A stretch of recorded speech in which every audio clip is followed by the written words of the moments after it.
Discerning Hearts provides content dedicated to those on the spiritual journey. To continue production of these videos, prayers, and more, go to discerninghearts.com and click the donate link found there or inside the free Discerning Hearts app to make your donation. Thanks, and God bless. Welcome to Magnificent Humanity for the Discerning Heart, a 30-day journey with Pope Leo XIV's Magnifica Humanitas. I'm Chris McGregor. Day 8. The Church Walks with Humanity. In this reflection, we enter Chapter 1, where the Holy Father begins to unfold how the Church reads history in the light of the Gospel. The Church doesn't stand far away from the struggles of humanity. She walks with the human family, listening, discerning, and serving. Magnifica Humanitas, Chapter 1, Number 19. The Church is present in the world as a sign of unity for the entire human family. She recognizes today's questions and challenges as the current setting in which to carry out her particular vocation of listening, dialogue, and service, and of being responsive to everything concerning the lives of contemporary men and women. Pope Leo XIV begins Chapter 1 by reminding us that the Church is present in the world as, quote, a sign of unity for the entire human family, unquote. That's a beautiful and demanding vision. The Church is not meant to be a closed circle, concerned only with herself. She is sent into history as a sign of communion. She listens to the questions of real people, sees their struggles, and brings the light of Christ into the places where human dignity is wounded. This helps us understand why the Church speaks about technology, work, economics, family life, communication, politics, war, and peace. These aren't distractions from the gospel. They are the places where human beings are living, suffering, choosing, hoping, and searching for meaning. If the gospel is truly good news, it must touch the concrete lives of people. This is very practical. A mother worrying about a child's screen use. A worker anxious about being replaced by automation. An elderly person lonely in a digital world. A student overwhelmed by constant comparison. A family divided by harsh public debate. A parish trying to serve people wounded by confusion and fear. All of these belong within the Church's concern. Pope Leo says the Church carries out her vocation through listening, dialogue, and service. Listening comes first. Without listening, we may speak too quickly, judge too harshly, or offer answers that don't reach the real wound. Dialogue allows truth to be spoken with charity. Service makes the gospel visible in action. This is also a pattern for the discerning heart.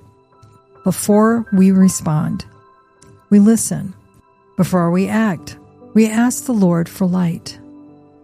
Before we try to correct what is wrong, we allow the Holy Spirit to show us the person before us. The enemy often tempts us to withdraw from the world in fear or to engage with it with anger. He can use confusion to make us suspicious, impatient, or dismissive of those who don't already understand. The world often pushes conversation toward noise and reaction, where listening becomes rare and service gives way to self-protection. The Holy Spirit moves differently. He teaches the heart to stay close without losing truth, to listen without surrendering the gospel, and to serve without seeking control. This is the spirit of the Church at her best, near to humanity because Christ has drawn near to us. Pope Leo's words invite us to examine the way we are present to others. Do people experience us as signs of unity or as another source of division? Do we listen carefully enough to understand what someone is really carrying? Do our words help build communion, or do they add more noise? The church walks through history because Christ entered history. He didn't save humanity from a distance. He took flesh, listened, touched wounds, ate with sinners, welcomed the poor, and spoke truth with authority. If we are his disciples, our own presence in the world must carry something of his nearness. We can ask for the grace to listen more deeply, speak more faithfully, and serve the human person with the heart of Christ. And he came and preached peace to you who were far off, and peace to those who were near. Ephesians chapter 2, verse 17. Christ brings peace to those near and far. The church, as his body, is called to carry that peace into the real questions and wounds of human life. For your daily examine today, you may ask, where did I listen well? Where did I speak before understanding? Where is the Holy Spirit inviting me to become a sign of unity? The church is present in the world as a sign of unity for the entire human family. She recognizes today's questions and challenges as the current setting in which to carry out her particular vocation of listening, dialogue, and service, and of being responsive to everything concerning the lives of contemporary men and women. Today, choose one conversation and practice true listening. Let the other person finish. Notice what they are saying. Ask the Lord to help you hear the deeper need beneath the words.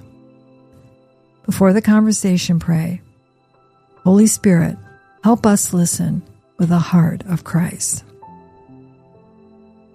Lord Jesus Christ, you entered our history and drew near to every human wound. Teach us to listen before we speak, to seek communion before reaction, and to serve without fear. Make our presence a sign of your peace. Help us walk with others in truth and charity so that our words and actions may reflect your love for the whole human family. Amen.